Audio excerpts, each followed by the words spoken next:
ఇక అక్కడి నుంచి వారికి వీరికి క్లోజు, కొన్నాళ్ళకి లూజు. వారి దగ్గర ఇంకొకరెవరో చేరతారు, అక్కడి నుంచి వీరికి అసూయ. ఇన్నాళ్ళు మనం సేవలు చేసాం, మనం కనపడలేదమ్మా, ఇప్పుడు వాళ్ళు ఎక్కువైపోయారు పీఠానికి. ఎందుకు వస్తున్నాయి ఇవి? ఎక్కడా సన్యాసి ఒక్క రాత్రి మించి ఉండకూడదు, ఏ ఊళ్ళో కూడా. 10 రోజులు మకాములేమిటి, అనుగ్రహ భాషణాలేమిటి, ఆశీస్సులేమిటి, ఏం జరుగుతోంది, శాస్త్రం ఏం చెప్పింది, లోకం ఏం జరుగుతుంది. మరి సినిమాలు వచ్చాయంటే రావా? ఓ విరగబడిపోతున్నారు అందరూ. సినిమాలు రావా? మనం దొంగతనాలు చేపట్టే కదా వస్తున్నాయి. ఇది ఎంతసేపు మన మతానికి సంబంధించిన కార్యకర్తలు ఎవరో మనని కాపాడటం కాదు, అసలు మనం ఎందుకు కాపాడుకోలేకపోతున్నాం, ఎందుకు జరుగుతున్నాయి అలాగా? ఇగో ధర్మాలను పక్కకి వెళ్ళబట్టి. సన్యాసులకేమో పల్లకీలో ఊరేగింపుల, 10 మంది మొయ్యడమా, జై జై నినాదాల, మెడ నిండా దండల, శాలువాల, వారి మీద ప్రశంస పద్యాల. ఇది సన్యాసాశ్రమమా? చెప్పిందేమిటి, చేస్తున్నదేమిటి? 1,00,000 మందిలో సన్మానాల, విపరీతంగా దండలు, శాలువాలకు. అప్పుడు అందరూ కాళ్ళ మీద పడడం. ఇక ఈ మామూలు రాజకీయ పదవికి దీనికి తేడా ఏముంది? కొత్తగా జిల్లా పరిషత్ చైర్మన్గా ఎన్నికైన వాడు ఇలాగే ఉంటాడు. అంటే జిల్లా పరిషత్ చైర్మన్కి ఒక స్వామికి తేడా ఉండదా? ఇంక మరి ఆశ్రమాలు చెడిపోయే, గౌరవాలు తగ్గిపోయాయంటే తగ్గిపోవా? ఇచ్చోనైనా నిల్చు, ఆకటికి ఏమీ నేను కొను, రాత్రి అయినచ్చో నెమ్మి చేయించు. రాత్రి అయింది పడుకో, అక్కడ పడుకో, పాము గొరుస్తుంది, కరవడం మంచిది. సన్యాసి పోతే పోతాడు. ఏమిటి రక్షణ ఏమిటి? రాత్రి అయినచ్చో నెమ్మి చేయించు, అగ్ని పరిచర్యను బాసి వర్తించు. ఆయనకి యజ్ఞోపవేతం కూడా ఉండదు, అగ్నిహోత్రం కూడా ఆయన చేయాల్సిన పని లేదు, వంట వండాల్సిన పని లేదు. అగ్ని పరిచర్య అంటే ఆయన అగ్నిహోత్రం చేయలేదని మనం అనొద్దు, సంధ్యావందనం చేయలేదని మనం అనొద్దు. గృహస్థుకుండే ధర్మాలేవి ఆయనకి వర్తి. తానిచ్చని కోరడకుండు, ప్రత్యేకించి అసలు కోరకూడదు. నమశివాయ జరుగుతున్నదే అది. పీఠానికి రండి, పీఠానికి డబ్బులు ఇవ్వండి, పీఠానికి విరాళాలు ఇవ్వండి, పీఠాన్ని పోషించండి. ఏమిటండి ఇది? ఏదో అనాథాశ్రమంలాగా. పీఠంతో మేము విద్యాలయం ఏం పెట్టక్కల, సన్యాసులు ఏం పెట్టకూడదు అసలు. విద్యాలయాలన్నీ ప్రభుత్వం పెట్టాలి, అని సన్యాసులు పెట్టడం ఏమిటండి? అంటే లేనిపోని సంసారాలు నెత్తి మీదకి ఎత్తుకోవడం, అక్కడి నుంచి అందులో ఏవో జరగడం, చివరికి ఈయనకి తెలిసినా తెలియకపోయినా ఈయన మీద పడ్డం, అక్కడి నుంచి అప్రదిష్ట పాలు. ఇక అక్కడి నుంచి వారి మీద వీరి విమర్శ, వీరి మీద వారి విమర్శ. ఏం వద్దయ్యా బాబంటే ఇవన్నీ పెట్టుకుని నేను సన్యాసినంటే. అందుకని శుభ్రంగా పెళ్లి చేసుకుని సంసారం చేసుకుంటే మంచిది. ఇచ్చని కోరడకుండా తాను అసలు నోరు విప్పి ఇది ఇమ్మని అడుగుతున్నాడు అంటే దేనికోసమైనా కానీ, ఏదైనా కానీ అతను సన్యాసిగాడు, సన్యాసి. అంతేకాదు, ఇంద్రియ జయం వేపారు భోగంబలు. ప్రత్యేకించి ఎవరైనా భక్తులో శిష్యులో వచ్చి, స్వామి మీరు కాస్త ఈ పరుపు మీద పడుకోవాలి, మీరు ఈ భోగం అనుభవించాలంటే వేషాలయ్యద్దు, నాకు అవన్నీ అవసరం లేదు. పరీక్షించడం కోసం వివేకానందుడు రూపాయి బెళ్ళ తీసుకెళ్లి రామకృష్ణ పరమహంస పడుకునేటువంటి చోట దుప్పటి ఏదో ఉందా, గొంగళి ఏదో, దాని కింద పెడితే స్వామికి మంటలు వచ్చాయండి శరీరంలో. ఏమి యోగి, ఏమి యోగండి, ఇటువంటి వాడు పుట్టిన దేశంలో పుట్టాం మనం. రామకృష్ణ మఠం అంటే ఏమిటి?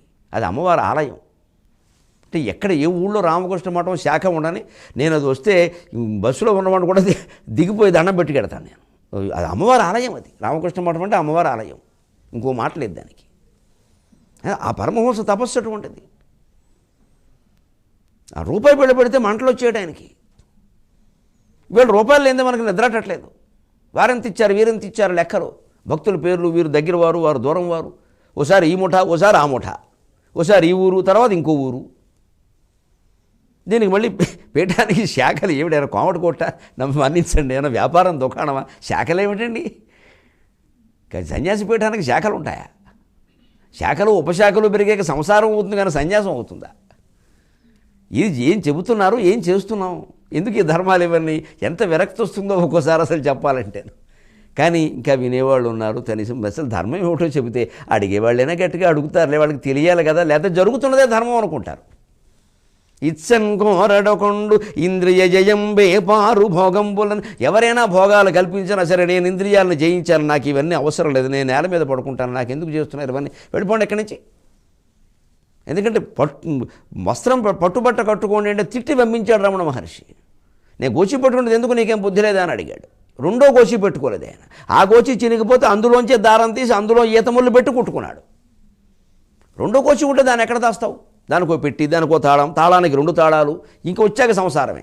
కౌపీన సంరక్షణార్థం అయం పటాటోపహ. ఇంకొక మాట, మెచ్చున్మొక్కును నొల్లకుండు ఏతి. మెచ్చిన వాళ్ళని, మొక్కిన వాళ్ళని ఒప్పుకోడు అసలు. ఎవరైనా ఊరికే వచ్చి పాదాభివందనాలు చేస్తూ ఉంటే, వద్దమ్మా ఎందుకు పడుతున్నారు మీరు, అమ్మవారికి నమస్కారం చేయండి, ఏమిటి ఇక్కడ? అసలు ఇంకో సంప్రదాయం చాలామందికి తెలియదండి, నేను కూడా పడుతున్నాను ఇబ్బంది. దేవాలయంలో మనం ఉండగా ఎంత పీఠాధిపతి రాని, ఎంత సన్యాసి రాని, ఎంత గురువు రాని, ఎంత ప్రవచనం చెప్పి ఆయన రాని ఆయన కాళ్ళకి దండం పెట్టకూడదు. దేవాలయం ఆవరణలో మనం ఉన్నంతకాలం దేవుడు ఒక్కడికే నమస్కారం, అంతే. ఎవ్వరికి నమస్కారం చేయకూడదు. అంతగా చేయవలసి వస్తే ఇది చాలు, కాళ్ళ మీద పడకూడదు అసలు. ఓ పక్క అమ్మవారు కూడా ఈయన ఏదో దండం పెట్టుకుని బయటకు వస్తారు, ఆయన కాళ్ళ మీద ఒక 20 మంది పెడితే ఆయనకి ఇంకా అమ్మవారి దృష్టి ఎందుకు కూడా అహంకారం వచ్చేస్తుంది వెంటనే. ఇక్కడ అమ్మవారి కంటే నాకే డిమాండ్ ఈయన మరి. ఇది వాళ్ళలో ఈ భావాలు రావడానికి సామాన్య ప్రజలే కారణం అవుతున్నారు. అందుకని ఈ మెచ్చు మొక్కు రెండు వల్లని వాడే ఏతి. ఎందుకని? పేర్మిన్ నిర్మముండై నృప ఏ నిర్మమః నిరహంకార. మమకారం లేనివాడు కదయ్యా సన్యాసి అంటే. నిర్మముండి కదా సన్యాసి అనేది. మీరు మమకారం లేనప్పుడు ఈ దండాలేమిటి, పీఠాలేమిటి, వెనకాల శిష్యులేమిటి, ఈ పల్లకీలేమిటి, ఊరేగింపులేమిటి, ఈ జై నినాదాలేమిటి, రాజకీయ పార్టీ పెట్టిన వాళ్ళగా. ఇది సన్యాసాశ్రమం. నిజంగా ఇలాంటి సన్యాసి ఒక్కడు ఉన్నా సరే జీవితాంతం మొత్తం సంసారం వదిలేసి ఆయనకి సేవ చేసేయచ్చు, ఏం పర్వాలేదు. అటువంటి వాళ్ళు వివేకానందుడు లాంటి వాడు, రామకృష్ణ పరమహంస లాంటి వాడు, ఒక మలయాళ స్వామి, ఒక జిడ్డు కృష్ణమూర్తి గారు, ఇలాంటి వాడు ఒక నిసర్గదత్త మహారాజ్. ఆయన ఏదో మేడ మీద కూర్చొని ఉపదేశం ఇస్తూ ఉంటే కొంతమంది ఏమంటే విదేశాల నుంచి కూడా వచ్చి ఉంటున్నారు, కాస్త ఇక్కడ ఒక హాలు మందిరం నిర్మాణం చేద్దామంటే ఆయన ఎవడిస్తాడు చందా? అక్కడి నుంచి వాడు ఏమంటాడు, నేను ఈ హాల్ నేనే కట్టాను, నా పేరు పెట్టమంటాడు. అక్కడి నుంచి వాడు వచ్చి నా పక్కన కూర్చుంటాడు, వాడికి రాగానే నేను దండం పెట్టాలి, నాకు ఎందుకు ఇవన్నీ పో అన్నట్టు. నేను ఇక్కడే, మా అన్నయ్య గారు అబ్బాయి ఇల్లు ఇది, నేను వీడి ఇంట్లో ఉండి చెబుతున్నా, వీడు నాకు గది ఇచ్చాడు, ఎంతకంటే ఏం లేదు, మీరు వినదలుచుకుంటే వినండి, లేకపోతే వెళ్ళిపోండి అని సాయంత్రం 4 నుంచి 5 ఏదో గంట చెప్పేవాట. కావాలంటే వీళ్ళు వచ్చి బతిమాలితే నేను ఇక్కడే చెబుతా, నేను ఎంతమంది ఉంటే అంతమంది, లేని వాళ్ళు గోడ మీద కూర్చోండి, నాకు అనవసరం. అపూర్వమైన బోధ. లండన్ నుంచి అమెరికా నుంచి విమానాల మీద వచ్చి ఆ బీడీ బాబా గారి బోధనలు విన్నారు. అది ఈ దేశం. అటువంటి దేశ స్థితి మళ్ళీ కలగాలంటే కనీసం దానికి సంబంధించిన సమాచారమేనా జనాలకు అందాలని నా తాపత్రయం. సెలవు. మళ్ళీ 23:30 గంటల్లో కలుద్దాం. అంతవరకు తెలుగులో మాట్లాడదాం. మీ అభిప్రాయాలను సూచనలను మాకు తెలియచేయాల్సిన చిరునామా భక్తి TV, care of Rachana television private limited, road number 92, Jubilee hills, Hyderabad 5,96,000. మా ఇమెయిల్ ఐడి bhaktihyd@gmail.com. మా వెబ్సైట్ www.bhaktitv.in. Phone number 9010222333.